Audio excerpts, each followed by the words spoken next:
Greetings historians, welcome to Lore of the Dragon. It's been a tad since the last video for certain reasons. For the most part, it's been life getting a tad in the way, so a video hasn't exactly been the focus of my life for the past couple of days. Or rather, couple of weeks. However, I still apologize for the lack of videos. Hopefully I can see about getting a video out soon after this one to make up for that. Anyhow, this video, which thinking about it should have come out before the last video, is going to be covering somewhat the same topic I covered a few weeks ago. But more focusing on the idea of the Spyro multiverse and what that really does to the Spyro universe as a whole. So, the OG, Legend, and Skylanders. I'm probably going to be bouncing between lore, theories, and observations in this, and rather quickly. Hopefully my explanations give you enough information to keep up with what I'm saying. But before we do that, I want to go over a brief history of Crash and Spyro crossovers, and why exactly this is possible in the case someone isn't quite up to speed with how the multiverse fits into the wider lore of both Spyro and Crash, and that this idea actually is a rather old one. I mentioned it in my last video, but as of Crash 4's introduction to the Crash universe, the idea of a multiverse was brought forth. And it was confirmed by Toys for Bob that all parts of Crash Bandicoot are now canon to each other, connected to each other through some system of universal threads that keep similar aspects in each reality, but allow differences in each one, making them unique in their own way. The flow of each multiverse is maintained by what are known as the quantum masks, each one harboring a power, or rather fundamental law of each universe, within what I could call their domain, being such things as time and gravity. We know this because of the main story of It's About Time. This story being that Crash and the quantum masks have to travel across the multiverse to close what are called quantum rifts, holes in a reality torn open first by another mask called Uka Uka, and later one of the antagonists of Crash 4, Dr. Entropy. But that's not where the idea really started. In fact, the idea would belong to such adventures that took place when both Dr. Cortex and Ripto teamed up to take Crash and Spyro down. More on that at a different time. Another example would be when Crash took a trip to the dark parallel dimension of his own, known as the 10th dimension. Just slipping this in here, but I said that this was actually the 9th dimension in the last video, when it actually was the 10th dimension. Sorry for any confusion that could have caused. Or perhaps did cause. Anyhow, not only does this show that there are at least parallel dimensions for Crash, but in the 10th dimension, Spyro appears as well. Now, I imagine this was just for the fun of it, but now given Crash 4's multiverse-based story and the explanation for everything being canon, and now with Spyro being in Crash on the Run, as of a couple weeks ago, at least in a data mine, it's more possible that this reference is now canon. Before, we didn't know if this Spyro was from or came to the 10th dimension, but with the information of the multiverse being a thing, we can assume that this Spyro is one of many, similar to the one we see in A Hero's Tale, given the appearance. Now, this is where we're going to be going into a bit more speculation and lore rather than the background, but hopefully that allows you to keep up with what I am saying, like I said earlier in the video. However, this Spyro being the same Spyro as the one from when Spyro first met Crash might not be the case, as this version seems to pay no mind to who we think he might welcome in some fashion. Perhaps there's a bit more history to the 10th dimension that we don't quite know. Something that, to be honest, I'm going to leave up to you guys to theorize. I want to see the ideas that you guys have about what exactly could have happened, why Spyro is in the 10th dimension, and perhaps the history of the dimension itself, and maybe give some fan version of context. Now, this might bring up the idea that Crash and Spyro are on the same planet in the 10th dimension, and perhaps that could be in every single reality. I am going to say that that's probably unlikely, as it is stated that Crash is from Earth, and the games actually do take place on Earth, at least in the case of the original trilogy. However, Crash has been known to travel to other worlds, and aliens do exist in that universe, such as characters like Nitrous Oxide, the main villain for Crash Team Racing. Spyro, though, seems to hail from a different place that is similar in theme to Earth, but it's given its own distinct worlds. It could be said, though, that while a version of Crash and Spyro do exist in the same universe, they might not be in the same place, or in this case, even the same planet. Bouncing back to the 10th dimension and going more into the, wild theory territory. It would seem that along the way, Spyro got its own dark dimension, the Shadow Realms. Now, it's described as a dark mirror to the Dragon Realms, but like I mentioned, it could be possible that it's not actually that much different from the 10th dimension, being that both are dark mirrors of what we would call the main realm. However, what the Shadow Realm lacks that the 10th dimension has is a dark version of the protagonist. And from what I've read, the 10th dimension does harbor a dark Crash. Maybe this insinuates a pocket dimension, a dimension in another dimension, or rather perhaps one ties so closely to the Dragon Realms that the Dragon Realms and the Shadow Realms might as well be two sides of the same coin. And perhaps that means that there isn't a Dark Spyro in the Shadow Realms, but perhaps in a different reality, Dark Spyro does exist. Just not in that one. There is another case of this in the Legend of Spyro. One only referred to as the Dark Realms Beyond by the Fire Guardian Ignitus. We never go there, but we do go to a place between there and the Dragon Realms, called Convexity. In appearance, Convexity is shown to be sort of a purple version of space, as planets and stars and even other creatures that we don't quite see anywhere else. As well, it was used as a place to detain villains such as Malefor, as, well, without a way to get out of Convexity, you're really just trapped there in a different dimension.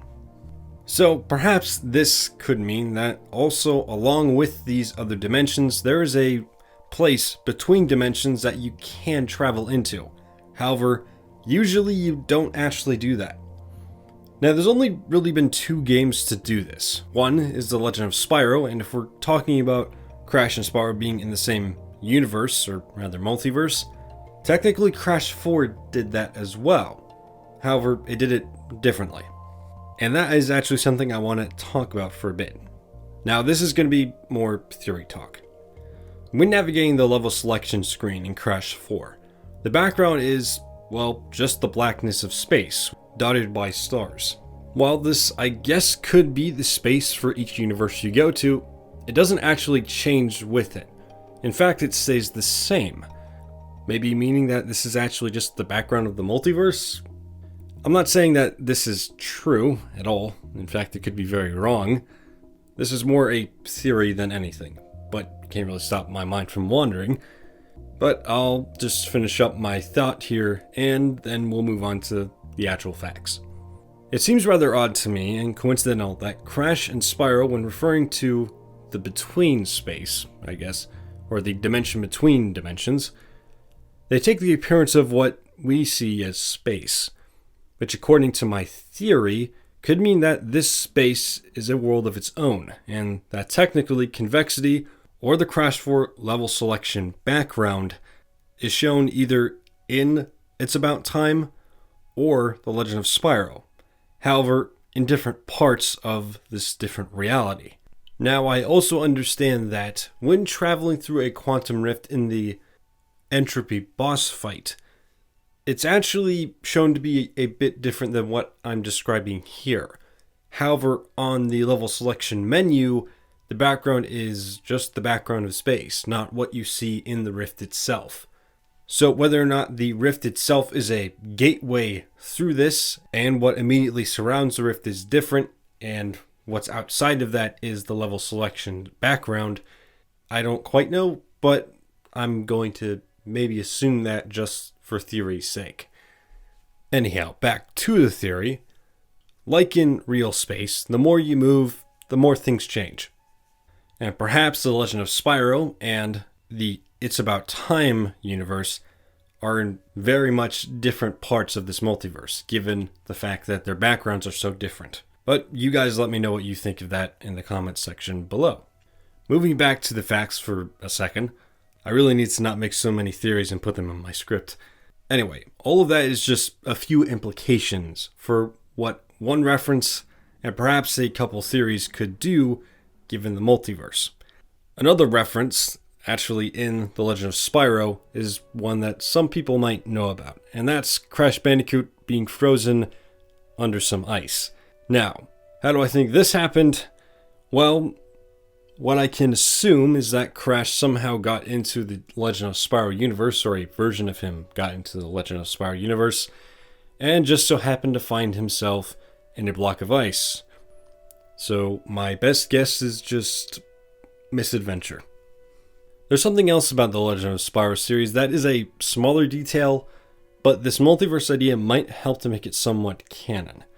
When Spyro gets revived in The Legend of Spyro, he usually says something like, "Let's go," or something like, "Better not do that again," when he falls. Now, this is very much speculation, but I think that this could tie into what Ignitus said about Spyro in Dawn of the Dragon, and why he exists within the world, which was to bring balance to nature, something that the antagonist, the Dark Master Malefor, threw out of order. Going back to Crash 4 and the Quantum Masks, it seems like at least Crash has its own way of correcting itself, that being in the form of the Quantum Masks.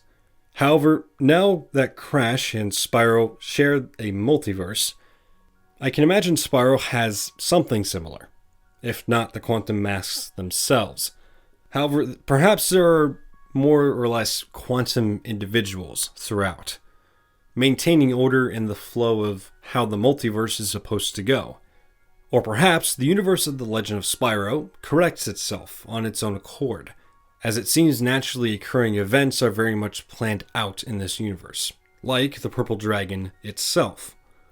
So whether through the will of a higher power or the universe itself, it seems Spyro actually can't be brought down, at least conventionally. To the universe, it seems Spyro just resets. But to Spyro, it seems like he just blacks out and just gets up again, despite falling a pretty good distance or getting thwacked in the head with a hammer. Perhaps now, with the multiverse, some power doesn't allow him to perish, as his goal is to end Malefor and bring balance to nature. When that role is fulfilled, what the universe does at that point, or what this higher power does, I'm not quite sure. I will say that another explanation for this could very well be that time was manipulated to bring Spyro back to a point when he was still alive, as time, or rather dragon time, is an element in The Legend of Spyro. But still, something other than Spyro would have to be doing that, leaving the will, for lack of a better term, of a higher power controlling time to do so. Maybe it was the Chronicler? Anyway, I guess this would be an in-universe alternative to fairy magic being used as a save point as it is in the original trilogy. But how that works either could be similar to what I mentioned just now, or something entirely different. So basically how all magic works. Now, for the most part, Crash and Spyro, as many will know, cross over more throughout their years, Skylanders being no exception to this. Both in the Skylander games and Skylanders Academy, Crash takes a larger part in the universe than that of a reference, actually being part of the events that unfold in some cases. In the games, it seems to follow the same thread as before, Crash and Spyro in the same universe, but in different parts of it. And thanks to the infinite reach of the Skylands, due to a species called the Archeans filling where the theoretical void of space would be, it might be easier for Spyro or Crash to get to each other. In the Skylanders universe, Crash and Cortex would be in that universe's version of the Wampa Islands, while the Skylanders, along with Spyro, were, well, everywhere. Skylanders Academy is where things get a bit different. Supposedly, the universe has more to do with different dimensions than the past universes. However, it would seem that this is more subdimensions, like that of the Shadow Realms, instead of something like an entirely different reality. In this, Crash apparently is from a different dimension that contains the Wampa Islands.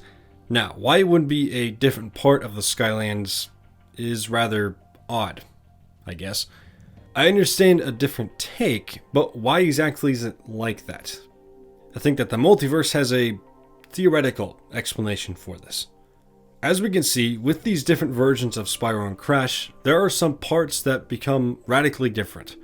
The same can be said for the worlds we see, the differences between, let's say, the original trilogy and The Legend of Spyro. However, it seems like, now that the concept of Crash and Spyro being in the same dimension is no longer there, it's been broken. Perhaps this is a sign that, as multiverse theory works, each dimension changes ever so slightly the further you go from, let's say, a prime universe, perhaps this being the original trilogy. And it just so happens that this is the case between the Skylander games and the Skylander show, something that the multiverse plays a part in. Perhaps the multiverse is somewhat like a line, with branches, of course. But the further you go in one direction, the more it changes, with there being a middle ground somewhere along that line. One way would be Crash and Spyro being in the same reality, and the other, separate realities. Now, moving on to the more recent games, and recent appearances on the part of Spyro or Crash. In CTR, it doesn't exactly explain why Spyro is there or how he got there. But since this appearance seems to be more akin to the reignited Spyro, and there are certain lines from, let's say, Nasty Nork and Hunter that seem to be very close in relation to the reignited Spyro, perhaps we can say that this version is either the reignited Spyro or is a version that is very close to the reignited Spyro. So he could either exist in the same world, or rather CTR itself is its own dimension, sharing similarities with other universes parallel to itself. With Crash 4, it seems that Spyro is very much in the same world, as there are plenty of things promoting him. Surprisingly enough, all over multiple universes. Most of these, again, like any reference, could just be for fun. But being that Spyro is a hero in his own right, word of him could have gotten out to places that Crash eventually goes to during his adventure in It's About Time. I mean, even Crash has a piece of Spyro merch lying around apparently, and that's in his home on Insanity Island. However, for now, that's mainly a theory, as we haven't really seen Spyro directly, only references and pieces of merchandise. In games like Crash on the Run, what prompted this video, it seems there has been a return to a different dimension idea. However, it makes more sense as Crash on the Run seems to be a universe of its own. And as well, it fits into the plot more so than Spyro coming from a different part of the world. But this Spyro seems to be very much inspired by the reignited Spyro, perhaps meaning that he is from a universe much like the CTR Spyro, which is very close to the reignited Spyro's universe. And of course, the multiverse would help make this a possibility, to an almost infinite amount. Anyway, so hopefully that made some sense. In general, it's just the idea that there are a bunch of parallel universes, and perhaps each version of Crash and Spyro do come from a different part of this multiverse, however similar they might be to a different version that we've seen before. And as well, I do want to make it clear that this idea actually isn't quite new. In fact, the idea of the multiverse is rather old. It's just Crash 4 tied all of that together. And Crash on the Run seems to be continuing that. Now, if you guys have thoughts about any of this, you guys can leave it down in the comment section below. This is a rather intense topic for Crash and Spyro lore in general, more Spyro lore in my case, so there's just a lot to talk about, at least I think. But that's going to be it for me. If you guys want to have a live chat about this with other people in the community outside of the comment section, you guys can actually join my Discord, which will be linked down in the description below. As well, if you guys want to stay updated on the channel, at least somewhat when I actually get around to it, you guys can keep an eye on my community page, or you can follow me on Twitter. The link to the Discord and the Twitter will be down in the description below. But that's going to be it for me. I hope to see you all in the next lore or speculation video. Stay safe, historians.